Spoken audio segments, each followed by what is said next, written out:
하시고 넷째 날 하나님의 말씀 함께 배워보도록 하겠습니다. 함께 기도하시겠습니다. 하나님 감사합니다. 천지 만물을 창조하시고 모든 만물을 창조하시고 우리 인생을 창조하여 주신 하나님, 또 인류 역사를 주관하시고 하나님의 능력의 손길로 인도하여 주심을 감사드립니다. 성경에 미리 말씀하시고 말씀하신 대로 또한 이루어 가시는 하나님을 찾아 발견합니다. 역사 속에서 특별히 이스라엘 역사를 통해서 우리가 하나님을 보다 구체적으로 알 수 있도록 확실하게 알 수 있도록 도와주심을 감사드립니다. 오늘도 배우는 말씀 가운데서 성경이 사실인 것과 또 하나님이 살아계셔서 인류 모든 역사를 주관하고 계시다라는 것을 깨달아 알 수 있도록 도와주시옵소서. 시종을 하나님의 손에 의탁드립니다. 부족한 입술 함께하여 주셔서 하나님의 진리의 말씀만 잘 증거할 수 있도록 도와주시옵소서. 예수님 이름으로 기도드렸습니다. 아멘. 누가복음 12장 말씀을 먼저 살펴보고 진행하도록 하겠습니다. 누가복음 12장입니다. 누가복음 12장 54절로 56절입니다. 누가복음 12장 54절로 56절입니다.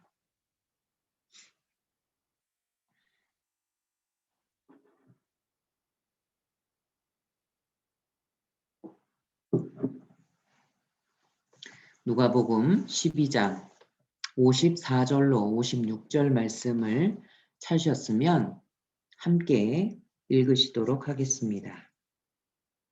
또 무리에게 이르시되 너희가 구름이 서에서 일어남을 보면 곧 말하기를 소나기가 오리라 하나니 과연 그러하고 남풍이 불물 보면 말하기를 심히 더우리라 하나니 과연 그러하니라. 외식하는 자여 너희가 천지의 기상은 분별할 줄 알면서 어찌 이 시대는 분변치 못하느냐. 예, 됐습니다.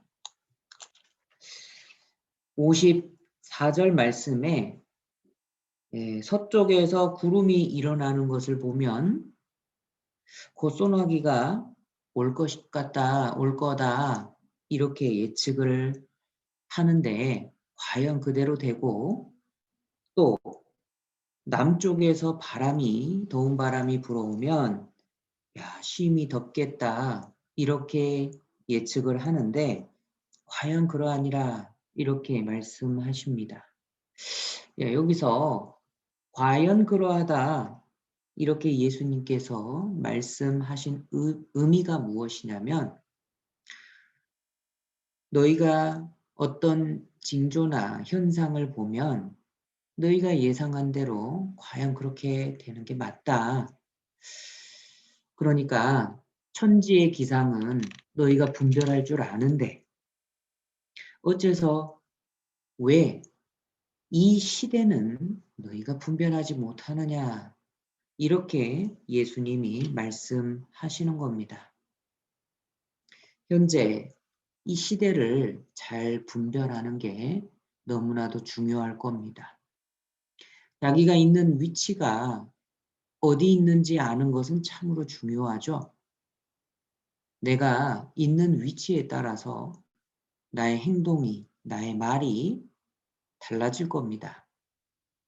회사에서 일하는 곳이라면 내가 쓰는 말이 집에서 편하게 있을 때 하는 행동과 말과 다를 겁니다.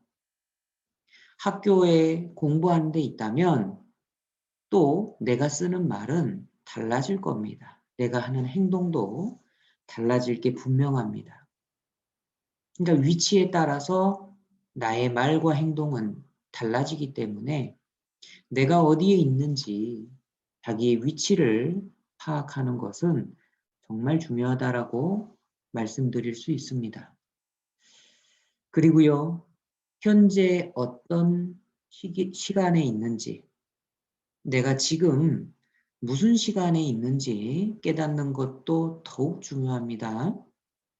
자야 할 시간인지, 아니면 깨어 일해야 되는 시간인지, 이거를 분별하지 못하면 올바른 행동을 할 수가 없는 겁니다.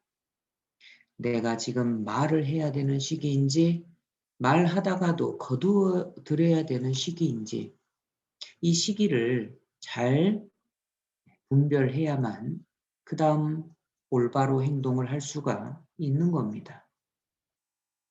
구원받은 사람이다. 그렇다면 예수님을 다시 만날 날이 얼마나 가까웠는지 이거 깨닫는 게 중요할 겁니다. 왜냐하면 우리의 신앙을 이제 계산해야 될 때가 곧 오거든요. 구원을 안 받은 사람이라도 시간을 계산하는 것은 정말 중요합니다. 자기 인생이 얼마나 남았는지 이 시간을 계산하는 것은 정말 지혜로운 것입니다. 아마존에 어떤 한 부족이 있는데요. 그 부족에서는 특이한 뭐라고 해야 되죠? 관습이라고 해야 될까요? 어떤 특이한 풍속이 있습니다. 이 나이를 말해줄 때 70살에서 뺀 숫자를 말해준다고 합니다. 현재 나이가 어떻게 되시나요? 물어보면 예, 저는 3살입니다. 어떤 할아버지가 이렇게 말씀하십니다. 실제 나이는 70에서 3살을 빼면 67세이죠. 그래서요, 그 부족은 70살을 인생의 전체 살아가는 그 길이다, 시간이다, 이렇게 생각을 하고요.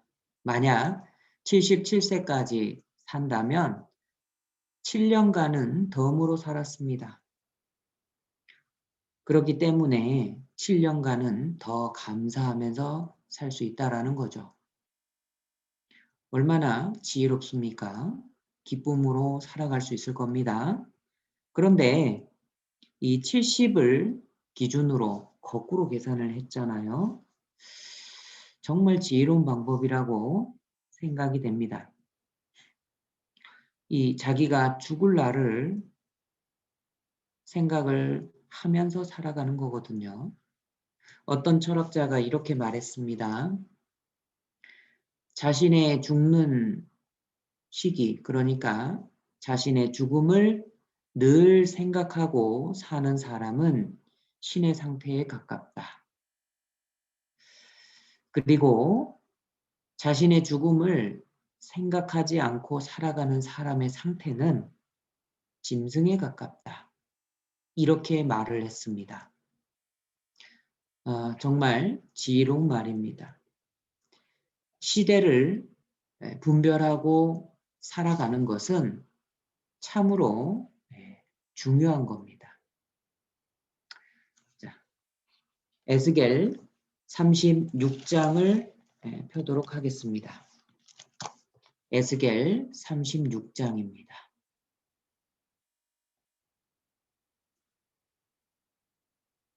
에스겔 36장 19절로 23절입니다.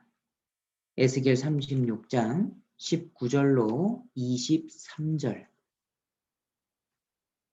지난 시간에 우리가 이스라엘 역사에 대해서 배웠습니다. 이스라엘 역사의 키워드는요. 과거 이스라엘 역사는 환란입니다. 그리고 현재 이스라엘의 역사는 회복입니다. 그리고 세 번째 이스라엘 역사는 전쟁입니다. 그래서 너무나도 중요한 이스라엘 역사의 키워드 회복에 대해서 오늘 이 시간은 생각을 해보도록 하겠습니다. 왜냐하면 현재 이스라엘은 우리가 살고 있는 바로 지금입니다. 그러니까 지금 시대에 대해서 수천 년 전에 하나님께서 미리 예언을 하셨습니다. 그 내용이 우리가 살고 있는 시대의 말씀 그대로, 문자 그대로 이루어지는 겁니다. 그렇다면 우리는 알 수 있겠죠. 이스라엘은 하나님의 증인입니다. 이스라엘을 바라보면 하나님이 참으로 살아계시는구나. 그분은 참으로 창조주이시구나. 우리는 이걸 알 수가 있는 겁니다. 자, 에스겔 36장 19절입니다. 19절 그들을 그 행위대로 심판하여 각국에 흩으며 열방에 해쳤더니 이스라엘이 불순종하고 예수 그리스도를 배척했습니다. 가는 곳마다 죽임을 당하고 전 세계에 흩어지는 심판을 받게 되었습니다. 바로 그 내용을 말씀하시는 겁니다. 이 심판받는 내용도 미리 기록되어 있었습니다. 과연 기록된 대로 이스라엘이 멸망을 하였다면 성경이 사실이라는 증거가 되고 그 징계를 주시고 심판을 하신 여호와 하나님께서 살아계시다. 이 내용을 이스라엘은 증거하는 겁니다. 그런데 20절 보십시오. 그들의 이른바 그 열국에서 내 거룩한 이름이 그들로 인하여 더러워졌나니. 자, 심판받고 멸망당한 이스라엘이 하나님을 증거하였는데 오히려 하나님의 이름이 더러워졌다 말씀하십니다. 이유가 뭐냐? 그 다음에 나옵니다. 그 사람들이 그들을 가리켜 이르기를 이들은 여호와의 백성이라도 여호와의 땅에서 떠난 자라. 그러니까 이스라엘이 멸망을 당하면서도 이야기합니다. 우리는 하나님의 종으로 택함을 받은 선택받은 민족이다. 이렇게 이야기를 하거든요. 그러니까 이방 나라 사람들이 웃어버리는 거예요. 야, 너희 신 여호와는 있어도 죽었는갑다. 너희가 이렇게 너희 신이 너희를 이렇게 망하도록 방치하는 거 보면 너희 신은 없나 보다. 이렇게 이야기한다라는 거예요. 오히려 하나님을 증거해야 될 이스라엘이 하나님의 이름을 더럽히고 있는 겁니다. 이거는 지금도 마찬가지죠. 자식이 밖에 나가서 안 좋은 일을 행하고 사고를 치고 다닙니다. 그러면 그 자식의 행동으로 인해서 부모의 이름이 더러워지는 거예요. 야,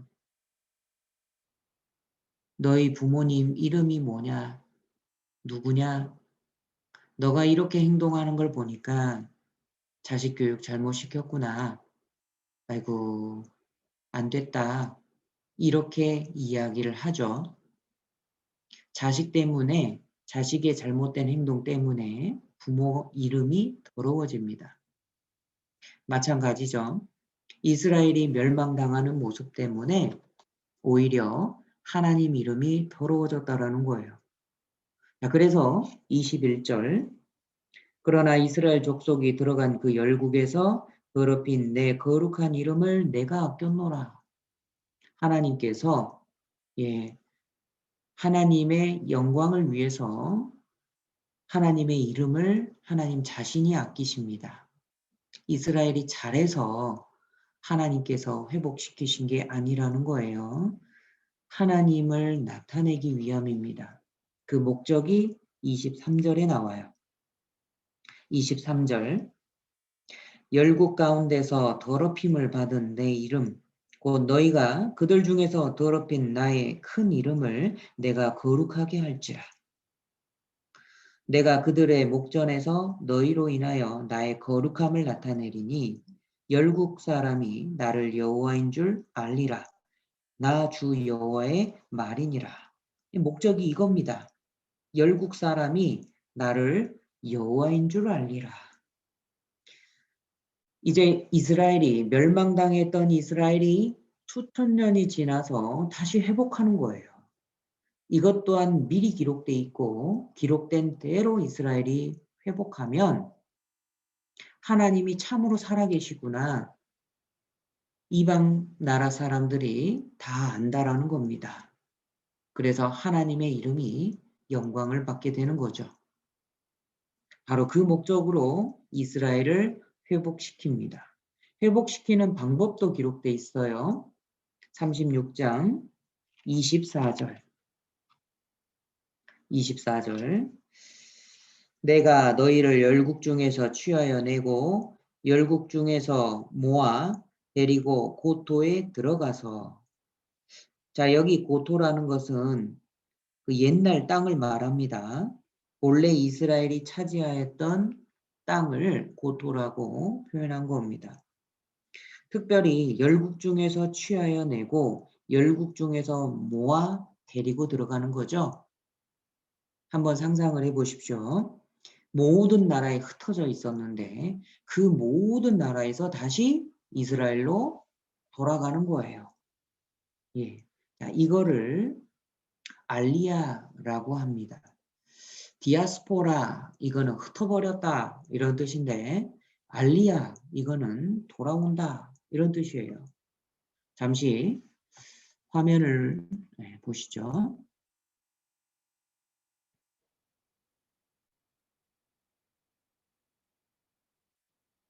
자, 알리아 모아서 데리고 고토에 들어간다 이 말이에요. 예. 그래서 AD 70년에 예루살렘은 멸망의 길을 갑니다. 그리고 전 세계에 흩어지게 됩니다. 그런데 최근에 1984년 5월 14일에 이스라엘이 독립을 합니다. 그리고 나서 전 세계에 흩어졌던 이스라엘 사람들이 이제 다시 본래 고국으로 돌아가는 거예요. 참 이러기가 쉽지 않거든요. 그런데 이거를 미리 기록해 놓으시고 마지막 시대에 이루십니다. 이 사람은 데오도르 헤르즐이라는 사람인데 시오니즘 운동가예요. 이 사람은 죽을 때 독립을 보지 못하고 죽었습니다. 그런데 이 사람이 시오니즘 운동을 펼쳐서 이제 시온 땅으로 돌아가자, 다시 예루살렘으로 돌아가자라는 운동을 했습니다. 그래서 이 사람 덕분에 많은 유대인들이 돌아왔어요. 지금도 돌아오고 있습니다. 1984년 이스라엘 나라가 탄생했습니다. 그리고 전 세계에서 다시 이스라엘로 돌아가는 거예요. 돌아오는 모양도 기록되어 있습니다. 이사야 60장 8절에 저 구름같이 비둘기가 그 보금자리로 날아오는 것 같이 날아오는 자들이 누구뇨? 이사야 선지자에게 이스라엘이 돌아오는 모습을 하나님께서 환상 중에 보여주셨어요. 뭘 봤을까요? 자, 이때는 비행기가 없었습니다. 그런데 자, 이 모습을 여러분이 당시에 봤다면 뭐라고 표현하시겠습니까? 저 구름같이 비둘기가 그 보금자리로 날아오는 것 같이 날아오는 자들이 누구냐? 여러분도 이렇게 표현하지 않았겠습니까? 예, 예언하신 그대로 하나님께서 지금 시대에 이루신 겁니다. 자, 그리고요, 돌아오는데 어떤 특정한 지역에서는 못 가게 막을 거다. 이것도 말씀하셨어요. 이사야 43장 5절로 6절에 동쪽에서는 오게 하죠. 예, 서방에서부터는 그냥 모읍니다.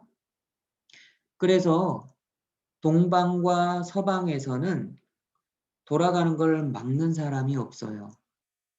막는 나라가 없습니다. 그런데 북방에 이르기를 놓으라.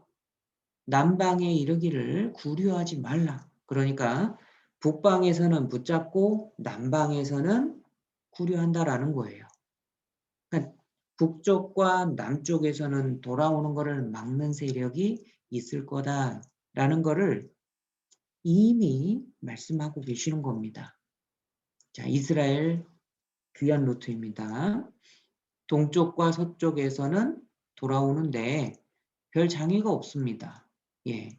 그런데 북쪽에서는 막는 거예요. 정북방으로 가면 러시아가 있습니다. 그래서 러시아에서는 돌아가지 못하도록 잡고 있었어요. 그래서 놓으라. 예. 박해 속에 소련 유태인 그래서 320만 명이 돌아갈 것을 염원하고 있습니다. 그런데 이 막는 거예요. 당시에도 비록 핍박받고 전 세계에 흩어져 있었지만 이스라엘 사람들은 돈을 정말 잘 벌거든요. 돈 버는 데는 정말 규제가 돼 있습니다. 그래서 러시아에서도 이 돈 많은 유태인들이 많은 거예요. 그런데 이 부자 유태인들이 다시 돌아간다 그러면 소련에서, 그러니까 러시아에서는 굉장한 경제적인 타격이 올 수 있기 때문에 못 보내겠다 이렇게 했어요. 그래, 돌아가려면 이민세를 내라. 근데 이민세가 턱없이 비쌉니다. 너무나도 비싼 거예요. 자, 그래서 미국에서 인권 문제 논란을 했습니다. 그래서 야, 이거 인권적으로 탄압하는 거 아니냐, 돌려보내라. 소련에서는요, 안 된다, 못 보낸다, 이민세 내라. 자, 그래서 미국이 가운데 중재에 나섰습니다. 당시에 러시아에 큰 흉년이 들었거든요. 러시아는 군수 기반 국가입니다. 무기를 팔아서 돈을 버는 나라예요. 그리고 천연 자원을 팔아서 돈을 버는 국가입니다. 가스라든지 이런 게 판매할 수 있는 그 길이 막혀버리면 돈을 못 법니다. 그래서 굉장히 흉년이 들었을 때, 큰 흉년이 들었을 때 소련이 굉장히 위험했었습니다. 자, 그때 미국이 중재한 거예요. 야, 무역상 최고 대우를 해줄 테니까 유태인 이민을 허용해라. 소련이 어쩔 수 없이 알겠다 그랬습니다. 자, 그래서 미국이 밀을 줍니다. 먹을 거 줄 테니까 유대인 이민을 허용해줘라. 그래서 소련이 허용을 한 거예요. 당시 신문 자료인데요. 그림을 보시죠. 가운데 있는 이 큰 배가 소련입니다. 러시아 배예요. 여기 옆에 잠시 있는 배는 미국 배입니다. 그래서 미국 배에서 소련 배로 밀을 넣어주는 거예요. 밀을 넣어주니까 소련 배에서는 여기가 유태인입니다. 유대인들을 이렇게 내려주고 있는 겁니다. 이 그림처럼 된 거예요. 그래서 소련 유대인에게 이민세를 폐지했다.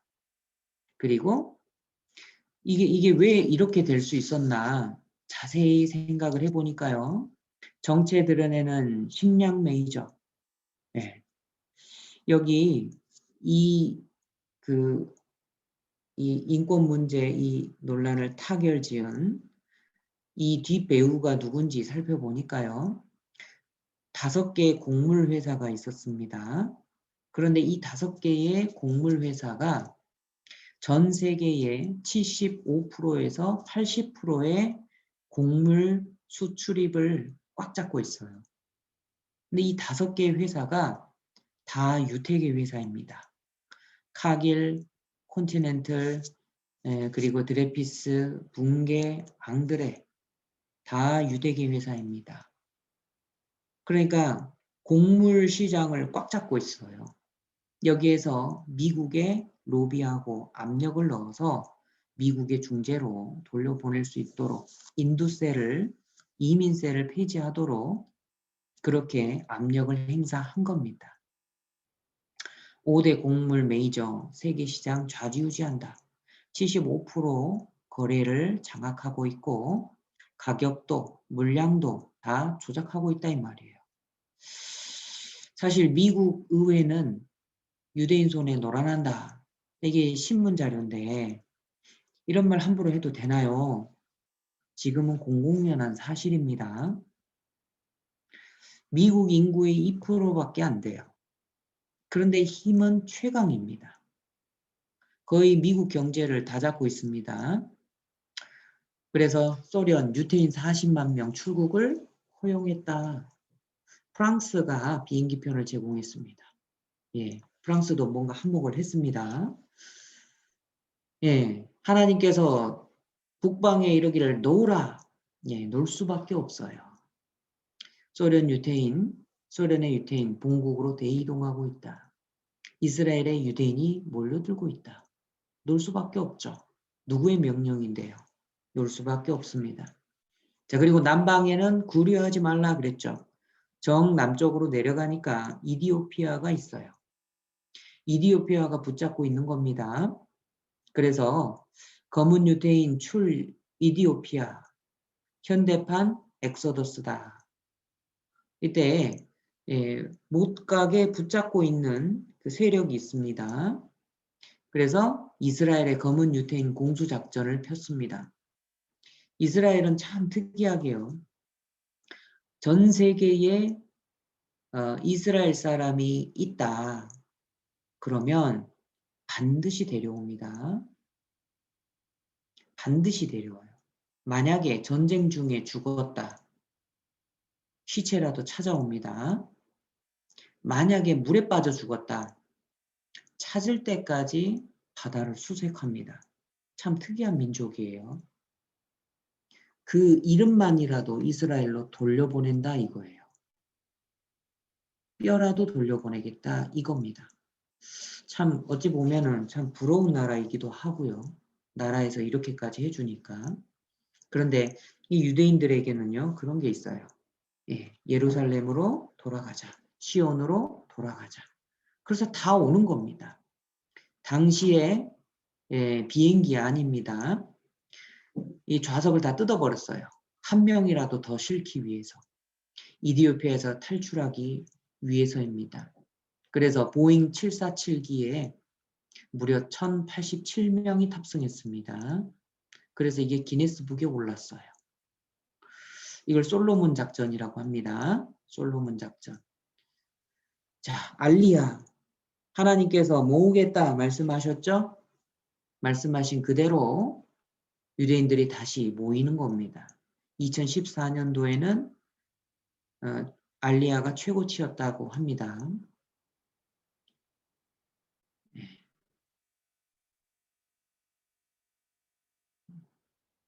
보여드릴 영상이 있었는데 넘어가 버렸네요. 네.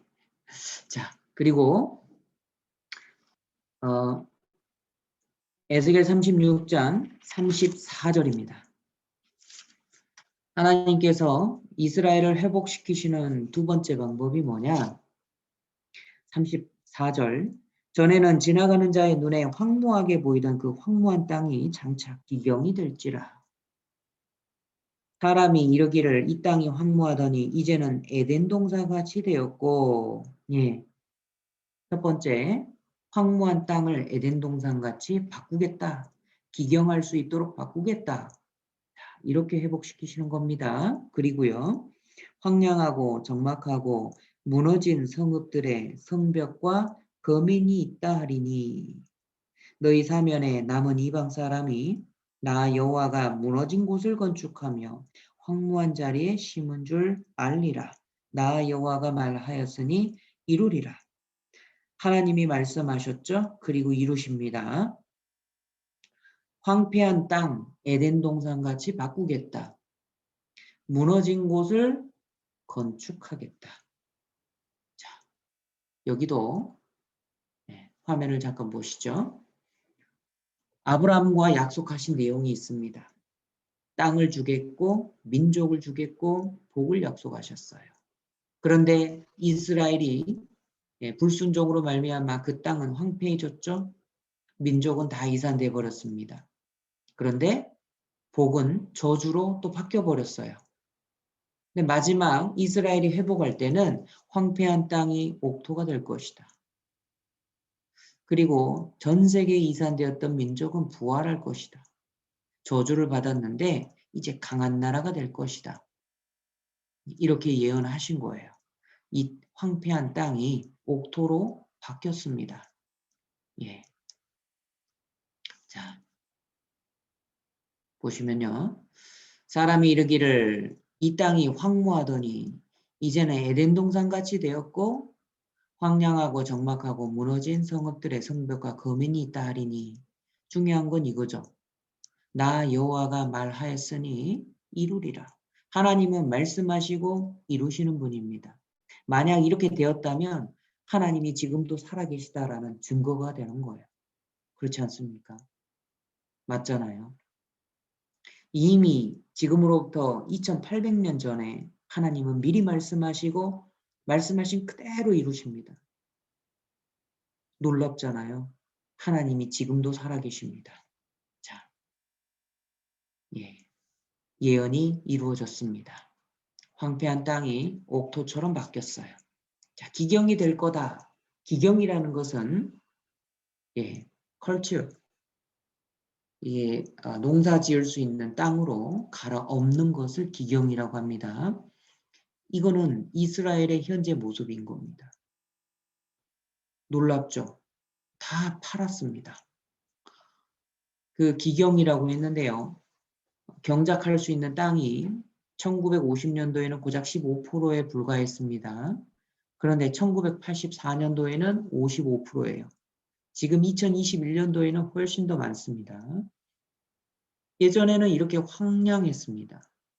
이런 곳에 처음에 정착하고 살았던 거예요. 그런데 지금은 이렇게 바뀌었습니다. 이렇게. 사실 이게 애시당초 목초지, 그러니까 물이 풍부한 곳에 심은 게 아닙니다. 여기 색깔을 보시면요. 다 노랗죠? 사막인 거예요. 사막 한복판에 이렇게 녹초지대를 만들어 놓은 겁니다. 스프링클러로 물을 뿌리면서 경작할 수 있도록 바꾼 거예요. 사막이 연못되리라 이사야의 예언도 실현되었다. 신문 자료입니다. 여기 보시면 파란 이 농작물 주위에 노란색 사막이 보이시죠? 애시당초 목초지가 아니었던 거예요. 황무지 일궈서 젖과 꿀의 땅으로 바꿨다. 그래서 당도가 더 높습니다. 훨씬 맛있어요. 꽃도 향기가 엄청 진하게 납니다. 옆 나라에 비하면은요, 수출되는 이 농작물이 굉장히 많습니다. 지금 너무나도 잘 살고 있어요. 자, 그리고 36장 10절에요. 그들로 성읍들에 거하게 하며 빈 땅에 건축하게 하리라. 이렇게 말씀하셨습니다. 그러니까 이 황량한 곳에 집들이 세워지고 다시 도시가 생긴다 이 말이에요. 지금 이스라엘의 모습입니다. 지금의 모습이지 옛날에는 이러지 않았습니다. 정말 지금 잘 살고 있죠? 옛날에 이랬다라는 거예요. 이곳이 이렇게 바뀌었습니다. 놀라울 정도로 발전했죠? 이곳이 이렇게 바뀐 거예요. 한 독일의 사진 작가가 이스라엘의 이 몇 남지 않은 이 사진들을 모아가지고요. 같은 장소에서 똑같은 거를 같은 장소에서 그곳을 찍었습니다. 그래서 과거와 현재 모습을 비교해서 사진 전시회를 했던 내용인 겁니다.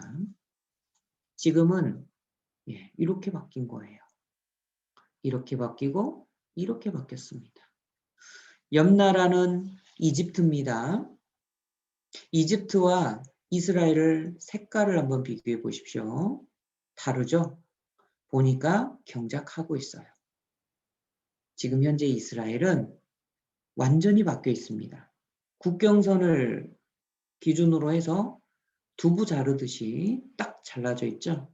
여기는 사막, 여기는 경작지. 이스라엘 땅이 회복했습니다.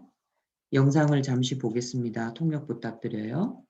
The seas are now open to the seekers of the promised land. The refugees from memories of war-scarred Europe land in a country already in the grip of bitter racial strife. 유대인들에게 이스라엘은 자신의 고국이었고 포탄과 총성 속에서도 이들은 이 땅을 옥토로 일구어 갔다. 자갈과 석회질로 덮인 땅, 이곳이 바로 이스라엘이다. 바로 이 땅에서 우리는 이스라엘 농업의 기적을 목격하게 된다. 더구나 그들은 애당초 목초지였던 곳을 경작한 것이 아니었다.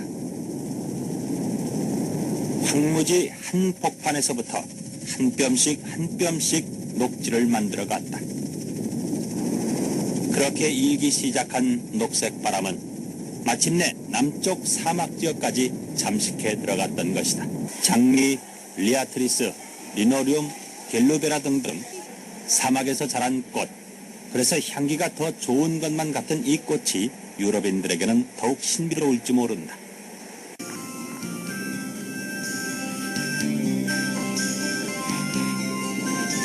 그리고 이 땅에 잘 길들여진 이스라엘 메론.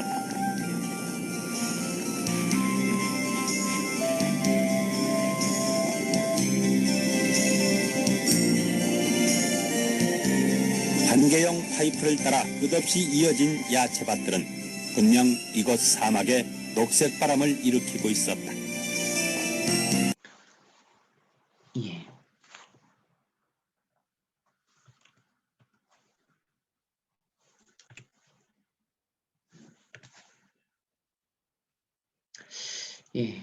한 번은 제가 되게 궁금한 적이 있었습니다. 이스라엘을 중심으로 주변 국가들을 살펴보면 다 회교 국가입니다. 그래서 회교 국가와 전쟁을 4차례나 치렀습니다. 그런데 한 번도 이스라엘을 이겨본 적이 없어요. 이스라엘이 항상 이겼습니다. 그 4번의 전쟁을 통해서 이스라엘의 힘이 세구나 이것을 알게 되었는데요. 그 4번의 전쟁 이후로는 전혀 전쟁을 하려고 생각조차 못하고 있습니다. 아니 아무리 이스라엘이 강해도 그렇지 한 번도 또 전쟁을 시도하지 못하는 걸 보고 좀 이상하게 생각했습니다. 왜 그럴까? 자, 그런데 이 내용을 보면서 알게 됐습니다. 이스라엘은 자급자족하는 나라입니다. 그런데 주변에 있는 아랍 국가들은 산유국입니다. 석유를 팔아서 그 돈으로 식량을 수입해오는 나라인 거예요. 자, 그러니까 나라 내에서 식량을 생산할 수가 없습니다. 만약에 전쟁이 일어난다. 그러면 단기전으로 이스라엘을 한 번에 꺾지 못하면 질 수밖에 없는 거예요. 왜냐하면 식량이 없거든요. 그래서 이스라엘이 이렇게 농업 국가로서 성장한 것이 정말 큰 것이구나 생각을 해보게 되었습니다. 그게 맞습니다. 에스겔 36장에 나 여호와가 말하였으니 이루리라 말씀하셨죠. 하나님 살아계시지 않습니까? 우리는 그 증거를 보고 있습니다. 지금은 하나님을 믿을 만한 증거들은 얼마든지 있습니다. 하나님이 안 계시다라는 증거는 사실 전혀 없어요. 이렇게 많은 증거들을 보고서도 믿지 못한다. 그거는 증거가 없어서 믿지 못한다기보다도 믿고 싶지 않은 겁니다. 하나님을 믿게 되면 내 삶에 간섭을 받을 것 같아서 지금 현재 살고 있는 것, 그러니까 누리고 있는 것을 간섭받고 방해받을 것 같아서 하나님 안 믿는 쪽을 택하는 겁니다. 사실 못 믿겠다가 아니라 안 믿는 겁니다. 자, 계속해서 더 증거들을 보시죠. 하나님은 정말 살아계십니다. 에스겔 37장. 에스겔 37장. 예. 에스겔 37장은 이스라엘 민족이 회복할 것이다 라는 내용을 담고 있습니다. 물론 예언입니다. 1절부터 10절까지의 내용은 에스겔 선지자가 본 환상의 내용입니다. 하나님께서 에스겔에게 환상을 보여주셨습니다. 길기 때문에 제가 설명을 드리겠습니다. 하나님께서 에스겔에게 골짜기의 모습을 보여줬습니다. 그런데 뼈가 많습니다. 가득합니다. 뼈가 힘이 많고 아주 말랐습니다. 그러니까 죽은 지 오래됐다라는 뜻이겠죠. 이거를 보여주시고 에스겔 선지자에게 물어보십니다. 에스겔아, 이 뼈들이 능히 살겠느냐? 에스겔은 하나님을 믿는 사람이었습니다. 자기 보기에는 도저히 불가능한 거예요. 에이, 하나님이 이 뼈들이 어떻게 살아납니까? 다 보니까 아주 삐쩍 말랐네요. 죽은 지 오래됐습니다. 어떻게 살아납니까? 사람의 지식과 사람의 능력으로는 절대 불가능하죠. 그런데 하나님이시라면 가능합니다. 죽어있는 뼈도 하나님이시라면 살려낼 수 있습니다. 에스겔은 믿음이 있었거든요. 그래서 하나님이 아십니다. 이렇게 대답을 한 거예요. 하나님이 살리기 원하신다면 이 뼈들도 살아날 수 있습니다. 이렇게 대답했습니다. 그래서 하나님께서 그럼 에스겔아, 네가 한번 말을 해봐라. 네가 대언해봐라. 마른 뼈들아 살아나라. 대언했습니다. 마른 뼈들이 척척척 붙더니 살아나는 거예요. 그런데 호흡이 없습니다. 그래서 생기야 들어가서 사망을 당한 자에게 불어서 살게 하라. 그래서 그렇게 대언하니까 생기가 들어가서 일어서는데 지극히 큰 군대가 되었다. 이렇게 말을 합니다. 자, 요 부분을 보고서 이상하게 성경을 해석하면 안 됩니다. 이게 환상이죠. 이상이고 환상인데 그 해설을 11절부터 해주고 계시는 거예요. 첫 번째 원칙 기억하십니까? 성경은 성경이 해석한다. 다른 여지는 없습니다. 분명히 그 다음에 해석을 해주고 있는 거예요. 자, 11절을 보시죠. 또 내게 이르시되 인자야 이 뼈들은 이스라엘 온 족속이라. 이 뼈가 이스라엘 민족이었다 이 말이에요. 그들이 이르기를 우리의 뼈들이 말랐고 우리의 소망이 없어졌으니 우리는 다 멸절되었다 하느니라. 그러니까 소망도 없고 완전히 멸절되었다 이 말이에요. 뼈가 심히 말랐더라. 그런데 이제 12절입니다. 그러므로 너는 대언하여 그들에게 이르기를 주 여호와의 말씀에 내 백성들아 내가 너희 무덤을 열고 너희로 거기서 나오게 하고 이스라엘 땅으로 들어가게 하리라. 자, 여기서 무덤을 열었다. 거기서 나오게 했다. 예, 무덤은 죽음이죠. 죽음 가운데서 살아나오게 했다. 예, 이스라엘 민족을 부활시켰다 이 말이에요. 죽었던 이스라엘 민족을 부활시켜서 다시 이스라엘 땅으로 들어가게 했다. 이 말씀을 하시는 겁니다. 자, 그래서 13절을 보시면요. 내 백성들아 내가 너희 무덤을 열고 너희로 거기서 나오게 한즉 너희가 나를 여호와인 줄 알리라. 자, 이제 부활한 이스라엘 민족은요. 여호와 하나님을 잘 섬기는 나라입니다. 그래서 무덤을 열고 나오게 한즉 부활했습니다. 그 목적이 뭐냐? 예. 14절에 내가 또 내 신을 너희 속에 두어 너희로 살게 하고 내가 또 너희를 너희 고토에 거하게 하르니 나 여호와가 이 일을 말하고 이룬 줄을 너희가 알리라. 목적이 뭐냐? 하나님이 말씀하시고 이루셨다. 이거를 알게 하겠다라는 거예요. 여러분 미리 말씀하시고 말씀하신 그대로 이루시는 신이 참신인 겁니다. 유일신인 거고 오직 여호와 하나님만이 창조주가 되시는 겁니다.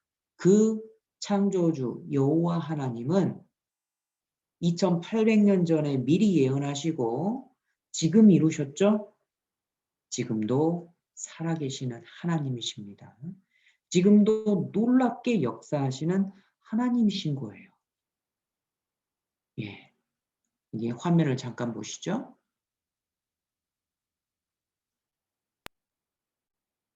예, 이스라엘 민족이 부활했습니다.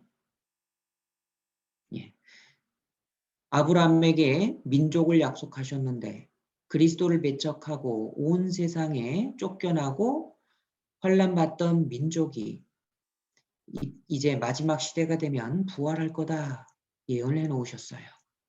예, 그 부활의 예언이 이루어졌습니다. 이스라엘 민족의 부활입니다. 예, 2600년 만에 나라가 세워진 겁니다. 전 세계적으로 이런 나라가 없습니다. 마크 트웨인이 누군지 아시죠?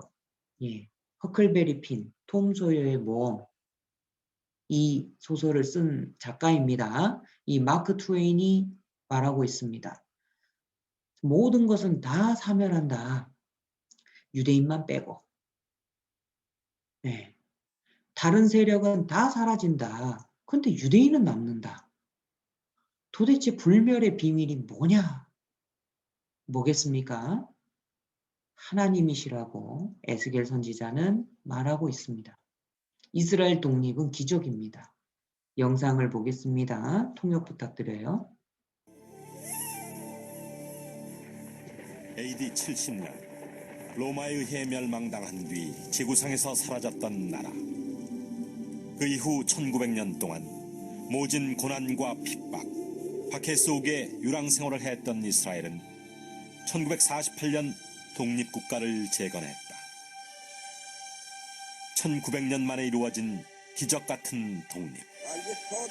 인류 역사상 유례를 찾아볼 수 없는 이스라엘의 이 같은 역사를 세상은 기적이라 했다.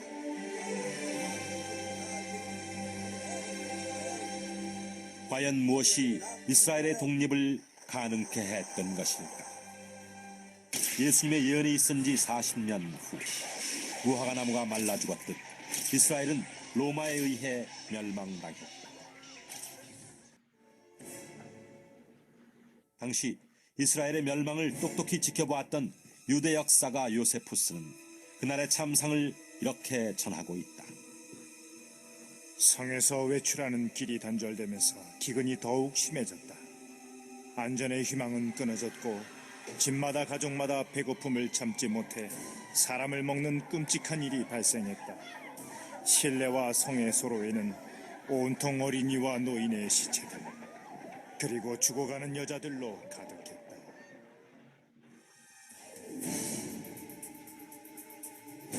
예수님의 예언에 따라 멸망된 이스라엘. 그 후 1900년 동안 이스라엘 땅은 이방인들에게 짓밟혔고 유대민족은 세계 도처로 뿔뿔이 흩어지게 됐다. 그러나 1948년 이스라엘은 영국의 지배를 끝으로 독립을 선포했다.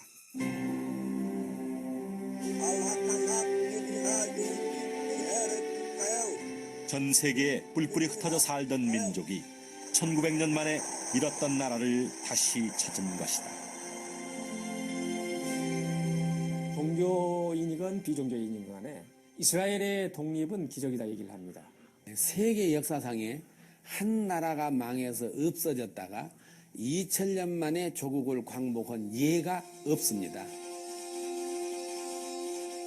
수많은 사람들은 이스라엘의 독립을 기적이라 했다. 그도 그럴 것이 잃었던 나라를 1900년 만에 다시 세운다는 것은 인류 역사상 유일무이한 이스라엘만의 역사였기 때문이다. 그러나 성경에는 이미 이스라엘의 독립이 예언돼 있었다. 예, 이스라엘 독립은 이스라엘 민족의 부활은 미리 예언이 돼 있었고 하나님께서 그대로 이루신 겁니다. 자, 또 하나님께서 이스라엘을 회복시키시는 네 번째 방법은 이스라엘로 강한 나라가 되게 하겠다. 화면을 보시죠. 자, 이사야 60장 5절에 이렇게 말씀하십니다. 그때에 네가 보고 희색을 바라며 네 마음이 놀라고 또 화창하리니 이는 바다의 풍부가 내게로 돌아오며 열방의 재물이 내게로 옵니다. 자, 첫 번째 바다의 풍부가 돌아온다고 했죠. 바다로부터 엄청난 돈이 되는 게 들어온다라는 거예요. 자, 그리고 두 번째로 열방의 재물이 들어온다. 즉 부자 나라가 되겠다 이 말이에요. 예언이 이루어졌습니다. 자, 이사야 60장 4절에 네 눈을 들어 사면을 보라. 무리가 다 모여 네게 오느니라. 네 아들들은 원방에서 오겠고 네 딸들은 안기어 올 것이라. 이스라엘이 회복하는 모습입니다. 언제냐? 이스라엘이 회복할 때 강한 이스라엘이 될 거다 이 말이에요. 이사야 60장 5절에 바로 다음 절이죠. 그때 네가 보고 희색을 바라며 네 마음이 놀라고 또 화창하리니 바다의 풍부가 네게 돌아오며 열방의 재물이 네게로 옵니다. 그러니까 이스라엘이 회복할 때 맞춰서 갑자기 바다에서 풍부한 것이 나올 거다 이 말이에요. 그리고 열방의 재물이 다 이스라엘 땅으로 들어오겠다 이 말입니다. 놀랍지 않습니까? 이 예언이 지금 그대로 이루어졌어요. 자료를 한번 살펴보시죠. 바다의 풍부가 무엇일까 궁금했습니다. 그런데 이스라엘 바다에서 석유가 나와요. 이스라엘 지금 산유국이 된 거 아시죠? 이스라엘 바다에 지금 석유를 뽑아내고 있습니다. 천연가스도 엄청나게 매장돼 있습니다. 자, 여기 보시면요. 2011년도 신문인데요. 이스라엘 앞바다가 석유가 나올 것 같다라고 정부에서 발표를 했습니다. 이때는 maybe예요. maybe. 아마 그럴 것 같다. 그런데 계속해서 조사를 하고 탐사를 했습니다. 그랬더니 천연가스도 이 타마르라는 지역에서 이 지역에서 계속 발견이 되고요. 그리고 몇 군데가 더 천연 자원이 나온 겁니다. 적과 꿀 대신 오일, 가스 대박났다. 이스라엘 에너지 기적인 거예요. 셰일 그 오일이요. 그 매장량이 사우디 원유와 맞먹습니다. 한 군데에서 나온 이 원유 매장량이 이 사우디랑 맞먹는 거예요. 한 군데에서 나오는 것만 사우디 그 생산량에 거의 가깝습니다. 그러니까 다른 곳까지 다 합하면요. 사실은 지금 이스라엘이 이 석유, 오일 이렇게 뽑아내는 거 이거 1위입니다. 그래서요. 옛날에는 이 이스라엘에게 이 사우디에서 휘발유를 안 팔았어요. 기름을 안 팔았습니다. 그래서 항상 비싼 값에 미국이라든지 유럽이라든지 이런 데서 수입을 해와야 됐거든요. 항상 이게 문제였습니다. 그런데 이 최근 들어서 이스라엘에 오일이 생산되면서 이제 전세가 뒤집어진 거예요. 이제는요, 아랍 그 국가에 손을 벌리지 않습니다. 지금 추진하고 있는 거는 유럽과 연결되는 송유관을 지금 건설 중에 있어요. 그래서 이 석유를 뽑아가지고, 오일을 뽑아가지고 유럽에 수출을 하겠다라는 거죠. 천연가스도 유럽으로 수출을 합니다. 사실 이 러시아에서 천연가스를 유럽은 수입을 해야 됐거든요. 그런데 무슨 정치적인 문제만 있으면 러시아에서는 야, 가스 안 보낸다. 이렇게 해가지고 닫아버렸습니다. 정치적으로 공세를 펼쳤습니다. 그 자원 가지고 그렇게 공격을 했거든요. 그런데 이 유럽 쪽에서는 이스라엘이 그렇게 해서 지금 천연가스를 공급할 수 있다고 하니까 이쪽에 대해서 이제 기대감이 커졌습니다. 지금 이스라엘은 산유국이 되었어요. 자, 이 지역이 시펠라라는 그 유전인데요. 사우디 원유와 맞먹습니다. 자, 요 영상을 잠깐만 보시죠.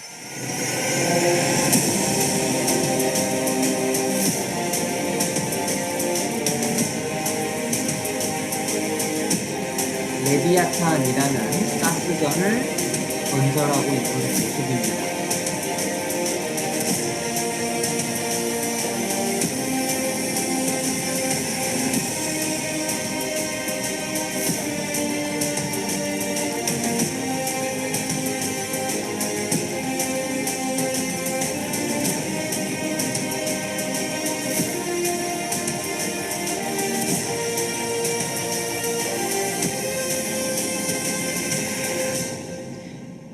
바다의 풍부가 네게로 돌아올 것이라. 예. 자, 또 하나의 바다가 있습니다. 사해바다입니다. 사해바다는 좀 특이해요. 여기 평균 해수면 높이를 mean sea level이라고 합니다. 이 점선 부분 보이시죠? 이 평균 해수면보다 더 낮은 곳이 사해바다예요. 400m나 낮습니다. 근데 사해바다는 물이 흘러서 들어오기는 하는데 나가는 곳이 없어요. 그러니까 다 거기서 증발합니다. 그러니까 천연 미네랄이 모여들어서 쌓이는 곳이에요. 염분이 굉장히 높은 특이한 바다입니다. 자, 그래서 여기가 사해바다인데요. 딱 봐도 소금기가 많아 보이죠? 탈을 젓지 않아도 둥둥 뜨는 곳이 사해바다입니다. 염분이 정말 높습니다. 그래서 이스라엘 사해바다의 비밀이 도대체 무엇이냐? 아픈 사람들이 사해바다에 와서 이렇게 수영을 하면 아픈 그게 치료가 됩니다. 그래서 생로병사의 비밀. 태어나고 늙고 아프고 병들고 그리고 죽는다. 요거에 관해서 좀 연구를 좀 해봤습니다. 그런데 이 병에 좋아요. 지금 이게 다 치료차 온 겁니다. 이분들이. 그래서 뭐가 좋은지 분석을 해봤습니다. 자, 여기 빨간색으로 보이는 이 수치를 한번 봐보십시오. 클로로이드, 염화물, 마그네슘, 소듐, 칼슘, 포타슘, 브롬 이렇게 해가지고 사해 바닷물을 분석을 해보니까 이 수치만 옆에 비교를 해보십시오. 일반 바다입니다. 일반 바다 수치에 비해서 사해 바다의 이 미네랄이 훨씬 높습니다. 예. 사해 바다, 사해 소금이 굉장히 좋은 거예요. 여기에서는 우라늄까지 캐냅니다. 우라늄도 캐내는 사해 바다. 핵전쟁이 나면 핵전쟁 피해 복구 물질이 이스라엘 사해 바다에 있다. 이스라엘 사해 바다는 그 값어치가 미국, 영국, 프랑스 세 개의 나라의 재산보다도 훨씬 많다. 이렇게 전문가들은 이야기합니다. 이스라엘의 사해 바다는 아주 보물입니다. 사회는 죽은 바다가 아닌 거예요. 예.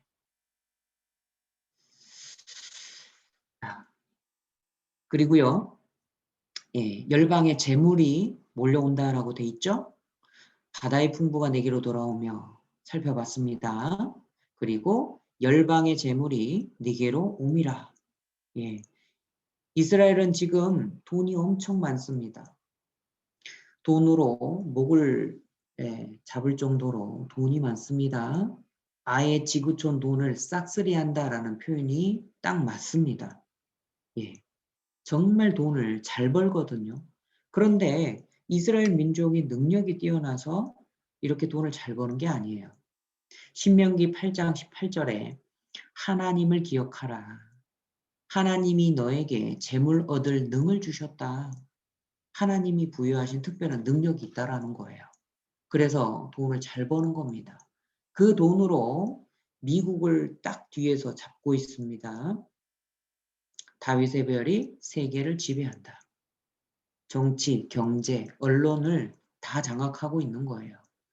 여기 보이시는 세계적으로 유명한 기업들은 다 유대인 겁니다. CBS, MBC, 그 다음에 ABC, 미국의 3대 방송사입니다. 유대인 겁니다. 예, 델 컴퓨터, 마이크로소프트, 인텔 인사이드, 예, 다 유대인 겁니다. IBM도 그렇고요. 여기 보면은 예, 이거 뭐죠? 던킨 도너츠도 유대인 거고요. 시티그룹 예, 유대인 겁니다. 파라마운튼 영화사죠? 20세기 폭스 영화사입니다. 그리고요. 또 여기 그 사자가 어흥하는 거 있죠? 이것도 예, 유대인 겁니다. 다 유대인 거예요. 헐리우드를 꽉 잡고 있습니다. 예. 또 리바이스, 오라클, 예, 유명한 기업은 다 유대인 겁니다. 정말 예, 돈을 잘 법니다.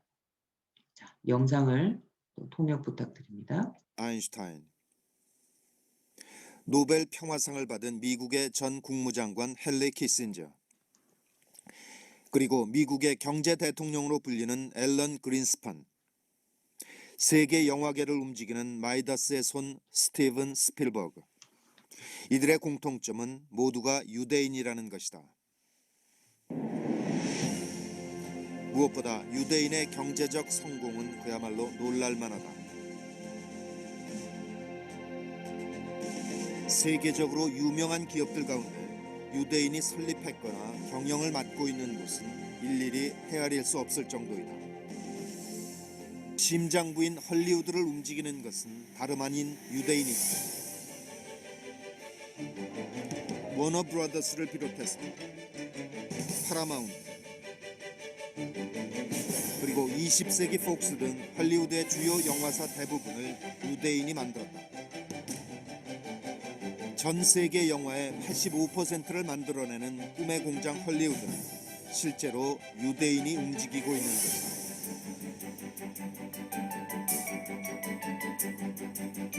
성공한 배우나 감독 중에서도 유대인의 비중은 절대적이다.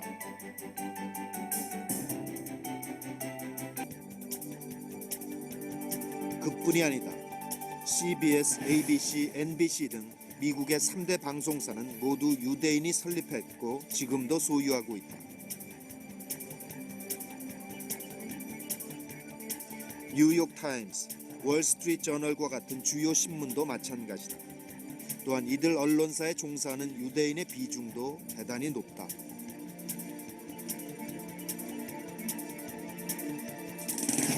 (2003년) 미국의 경제 전문지 포브스가 조사한 바에 따르면 유대인이 설립했거나 경영하고 있는 유대계 기업이 미국 내 30대 기업 중 무려 12개나 된다. 각종 제조업은 물론 금융과 정보통신, 문화에 이르기까지 미국에서 유대인의 손이 닿지 않는 분야는 거의 없다고 해도 과언이 아니다. 세계 금융의 중심인 월스트리트는 유대인이 만들었다고 해도 틀린 말이 아니다. 미국의 한 유력 경제 전문지의 조사에 따르면 월스트리트에서 가장 영향력 있는 인물 25명 가운데 유대인은 무려 10명. 이 같은 상황은 유대인들의 역사와도 밀접한 관련이 있다. 전 세계에 걸쳐 있는 이른바 유대 네트워크는 다이아몬드 산업에만 존재하는 것이 아니다. 나라를 잃어버린 이후 전 세계로 흩어졌지만 유대인들은 오히려 어떤 민족보다 강한 결속력으로 맺어져 있다.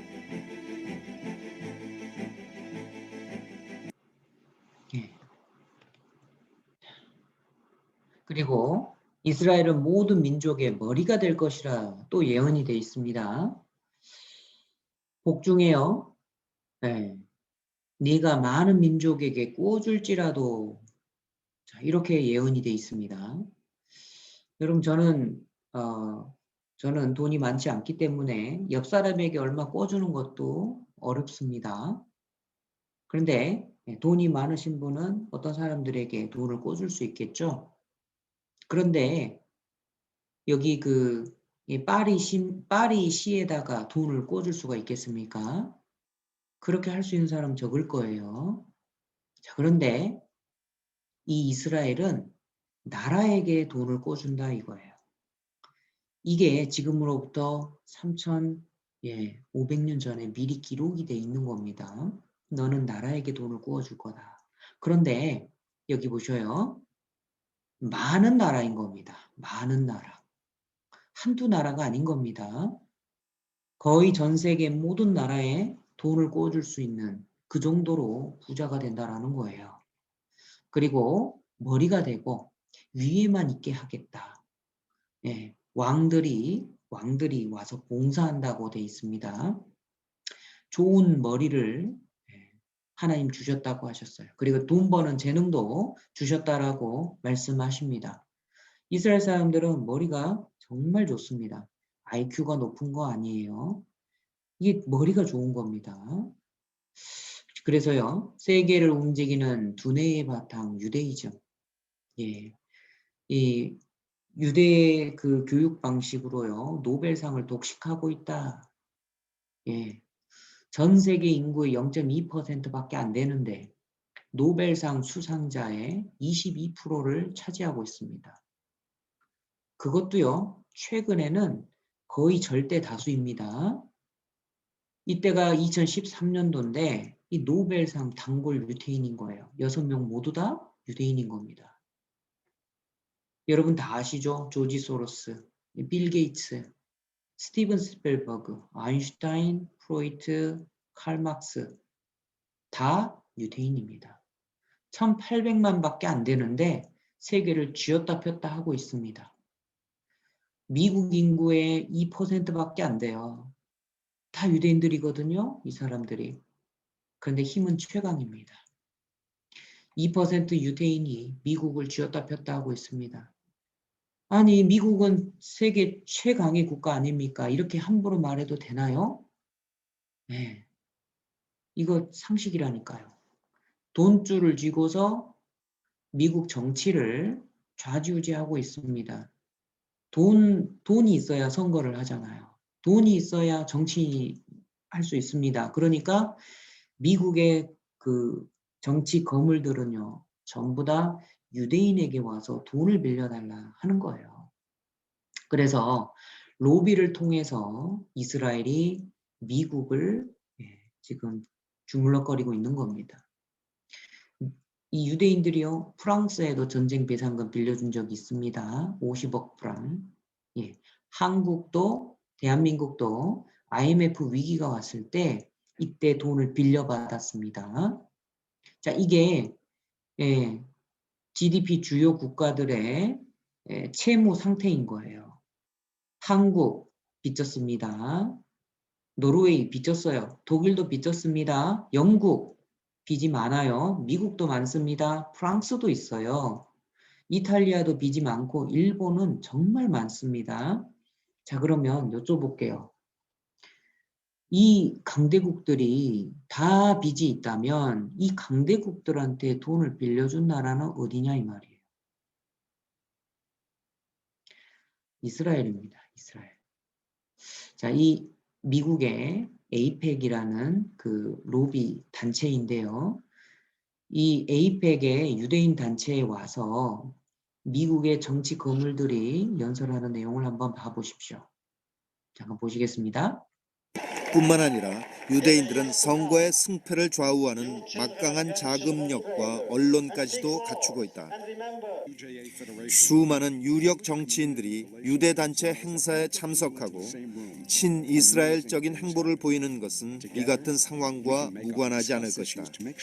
President Clinton and I are proud, as are all Americans, that the United States was the first nation to recognize the state of Israel. 11 minutes after you proclaimed your independence on the 5th of ER. 지난 2008년 당시 오바마 의원이 힐러리 의원을 꺾어 민주당 대통령 후보로 결정된 바로 그날 오바마 후보가 가장 먼저 찾은 것이 이 미국 유태인의 로비 조직 에이펙 행사장이었다. Thank you. Thank you so much. Thank you very much. Thank you, AIPAC. But any agreement with the Palestinian people must preserve Israel's identity as a Jewish state with secure, recognized, defensible borders. And Jerusalem will remain the capital of Israel, and it must remain undivided. Speak to you today as a lifelong supporter and true friend of Israel. I came here to speak to you about where I stand on the future of American relations with our strategic ally, our unbreakable friendship, and our cultural brother, the only democracy in the Middle East, the State of Israel.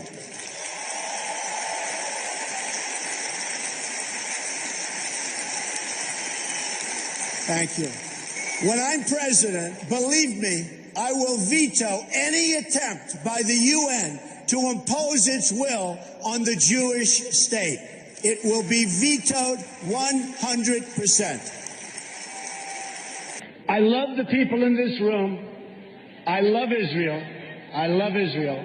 I've been with Israel so long in terms of I've received some of my greatest honors from Israel. My father before me, incredible. My daughter Ivanka is about to have a beautiful Jewish baby. We will move the American embassy to the eternal capital of the Jewish people, Jerusalem. 네. 사실 이 예루살렘은 정말 각국의 이제 민감한 민감한 사안인 겁니다. 회교 국가들은 이 예루살렘에 모스크, 그러니까 사원이 있기 때문에 이 예루살렘이 완전히 이스라엘 걸로 돌아간다면 굉장히 곤란해지겠죠. 그러니까 이 부분에 대해서 굉장히 민감합니다. 그런데 미국은 계속해서 이스라엘의 그 편을 들고 있거든요. 절대 놓지 않을 겁니다. 미국은 아는 거예요. 예, 이스라엘이 돈줄로 미국을 꽉 잡고 있습니다. 자, 이스라엘은 완전히 회복됐습니다. 트럼프 뒤에는 쿠슈너라는 사위가 있습니다. 이 사람이 유대인인 거예요. 이 사람 이방카의 남편입니다. 유대인입니다. 그리고요, 얼마 전에 당선된 바이든 대통령도 여기 보시면 He is considered a friend of Israel. 이스라엘의 친구로 여겨진다. 예, 이 사람 완전히 유대인 옹호자입니다. 앞으로도요, 미국의 어떠한 대통령이 공화당이 되었건 민주당이 되었건 어떤 대통령이 나오더라도 친이스라엘 대통령이 당선이 될 겁니다. 반드시 그렇게 만들어가요. 이스라엘이 그렇게 만들 겁니다. 자, 이스라엘은 완전히 회복했습니다. 이스라엘이 완전히 회복했어요. 예언된 대로. 마태복음 24장을 찾도록 하겠습니다. 마태복음 24장.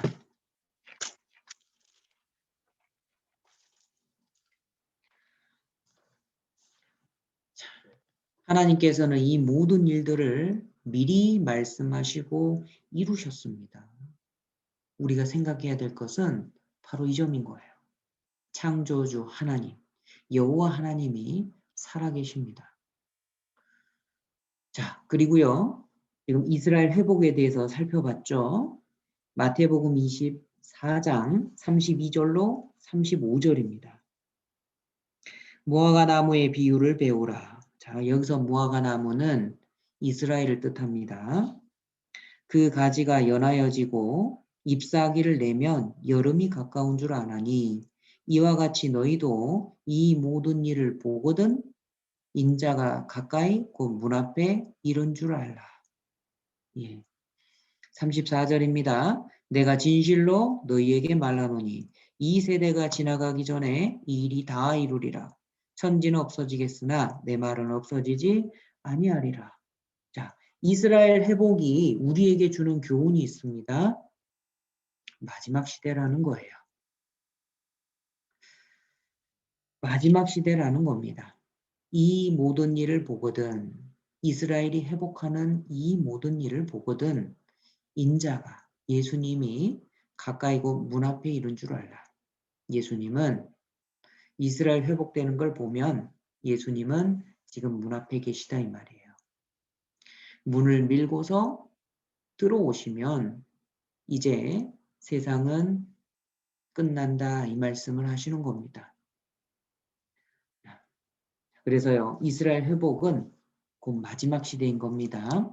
예수님 다시 오시기 바로 직전의 시대에 우리가 살고 있는 게 분명합니다. 자, 마태복음 24장은 마지막 시대에 어떤 징조들이 있을 것인지에 대해서 제자들이 묻고 예수님께서 답을 해주시는 내용이에요. 3절을 보시죠. 마태복음 24장 3절입니다. 예수께서 감람산 위에 앉으셨을 때에 제자들이 종용이 와서 가로되 우리에게 이르소서 어느 때에 이런 일이 있겠사오며 주의 임하심과 세상 끝에는 무슨 징조가 있사오리까? 자, 어느 때에 멸망이 찾아오겠냐 이 말이에요. 2절에 대답하여 가라사대 너희가 이 모든 것을 보지 못하느냐 내가 진실로 너희에게 이르노니 돌 하나도 돌 위에 남지 않고 다 무너뜨리우리라. 이스라엘의 멸망을 이야기합니다. 그러니까 어느 때에 이런 일이 있겠습니까? 이스라엘의 멸망을 뜻하죠. 그리고 또 주의 임하심과 예수님이 다시 오신다라고 하셨거든요. 그러니까 주님이 다시 오시는 때와 세상 끝에는 연결돼 있죠. 예수님이 다시 오시는 때가 세상 끝인 겁니다. 그때에는 무슨 징조가 있습니까? 라고 물어보는 거예요. 영어로는 사인입니다. 사인. 어떠한 사인이 있겠습니까? 어떤 것을 보면 주님이 다시 오신다라는 것을 우리가 알 수 있습니까? 이렇게 물어보죠.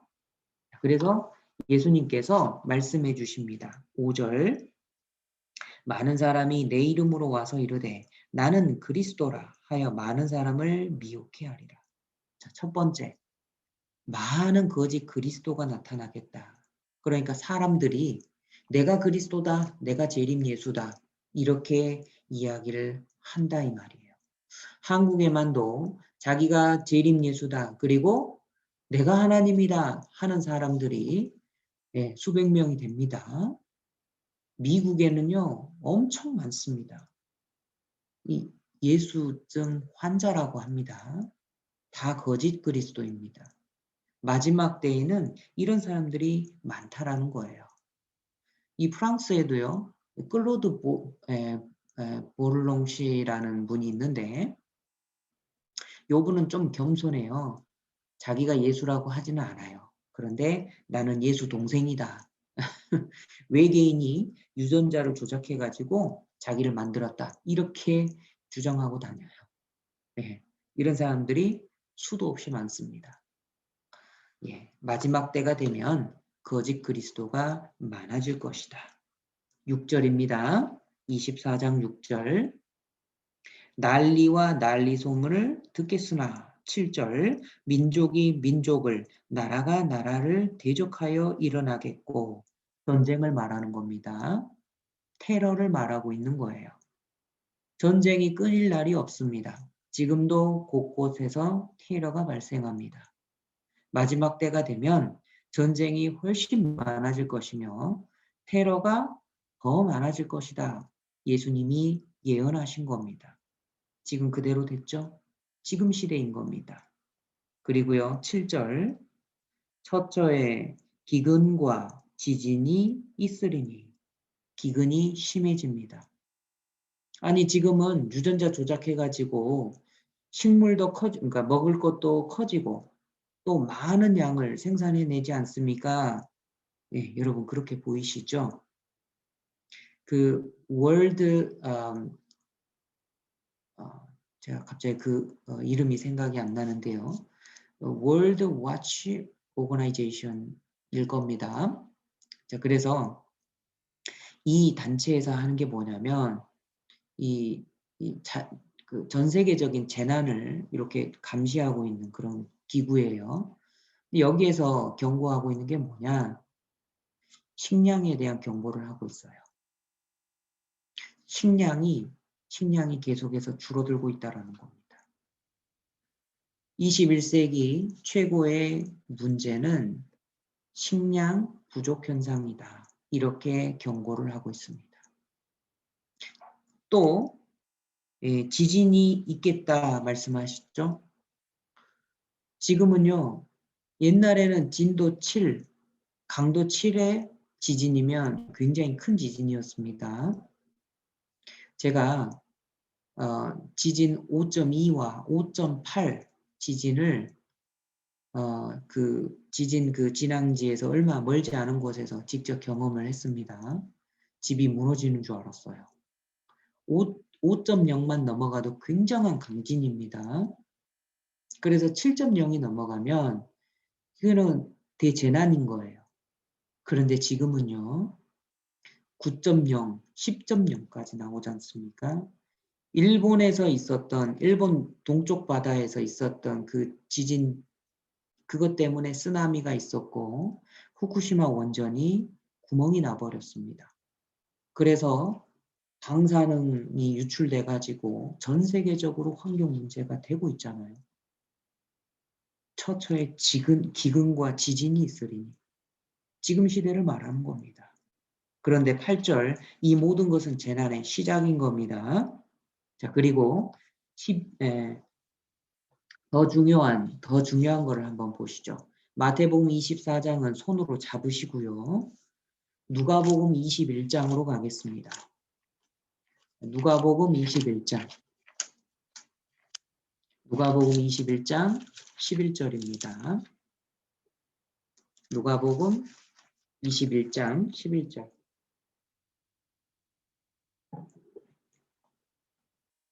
자, 이 말씀은 함께 읽으시죠. 처처에 큰 지진과 기근과 온역이 있겠고 또 무서운 일과 하늘로서 큰 징조들이 있으리라.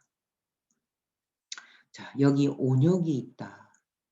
여러분 이 말씀을 보고서 어느 시대를 가리키는 것 같습니까? 심각하게 생각을 해봐야 됩니다. 예수님께서 말씀하신 마지막 시대의 징조 가운데 온역이 있다고 말씀하십니다. 지금 우리가 온역을 통과하고 있는 중입니다. 앞으로 온역은 지금 코로나 바이러스 지금 치료제를 개발하고 치료 백신을 개발한다고 하지만 부작용도 있고 이거를 어떻게 완벽하게 제어가 잘 못하고 있잖아요. 이 말씀을 보고서 어느 시대라고 생각이 되십니까? 예, 지금은 마지막 시대임이 분명합니다. 다시 마태복음 24장 돌아가서요. 마태복음 24장 12절 불법이 성함으로 죄가 많아지는 겁니다. 많은 사람의 사랑이 식어지리라. 죄가 많아지고 사랑이 없어지는 겁니다. 지금 시대 아닌가요? 죽은 시체보다 더 무서운 게 산 사람인 겁니다. 자, 그리고 14절. 이 천국 복음이 모든 민족에게 증거되기 위하여 온 세상에 전파되리니 그제야 끝이 오리라. 자, 천국 복음이 온 세상에 꽉 차겠다. 성경이 3,000개 언어 이상으로 지금 번역돼서 온 세상에 꽉 차 있습니다. 지금 시대를 말씀하시는 게 아닙니까? 그제야 끝이 오리라. 이제 세상 마지막 시대가 다 된 겁니다. 그리고 33절,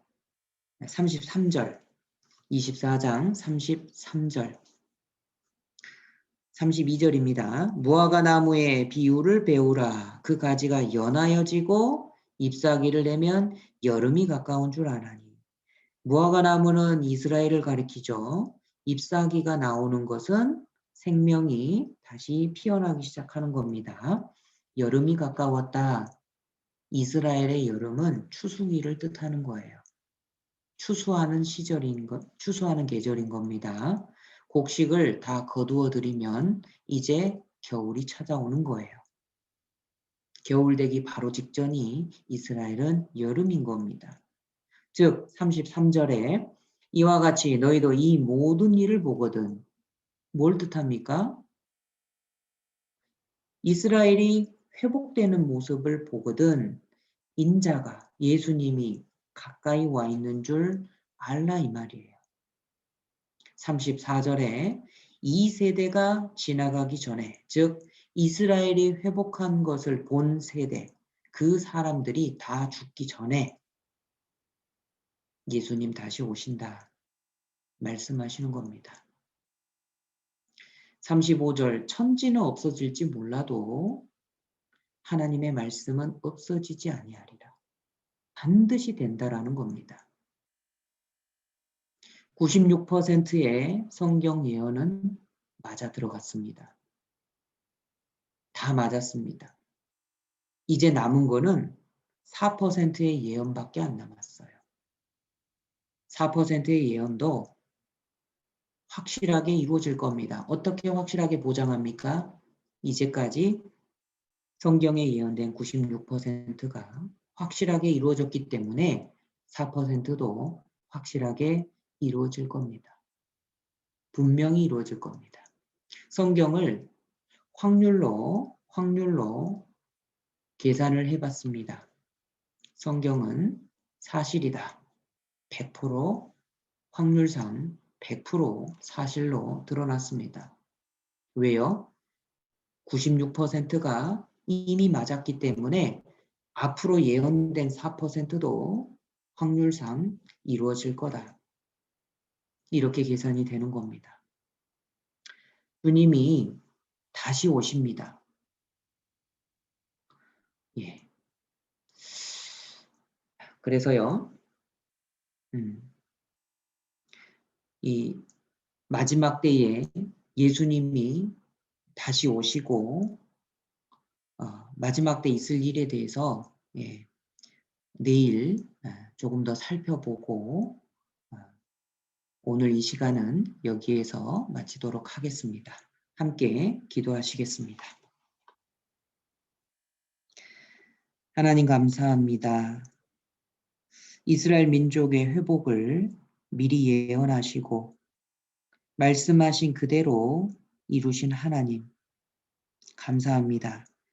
우리가 주님의 하나님의 예언이 이루어지는 것을 친히 우리 눈으로 목격하는 시대에 살고 있습니다. 놀라운 하나님의 말씀, 성경이 사실임을 이제 깨달아 알았습니다. 또 하나님은 창조주이시며 인류 역사를 주관하고 계시는 살아계신 하나님이심을 깨달아 알았습니다. 그리고 이제 곧 예수님이 다시 오신다 약속하신 대로 곧 있으면 세상이 곧 끝나고 우리는 세상 끝에 살고 있음도 깨달아 알았습니다. 하나님, 우리가 이 시대를 잘 분별할 수 있도록 도와주시옵소서. 마땅히 우리가 어떠한 사람이 되어야 될지 깨닫도록 도와주시옵소서. 말씀을 끝까지 참여하여 한 사람도 하나님 앞에 이뤄지지 않도록 붙잡아 주시옵소서. 예수님 이름으로 기도드렸습니다. 아멘.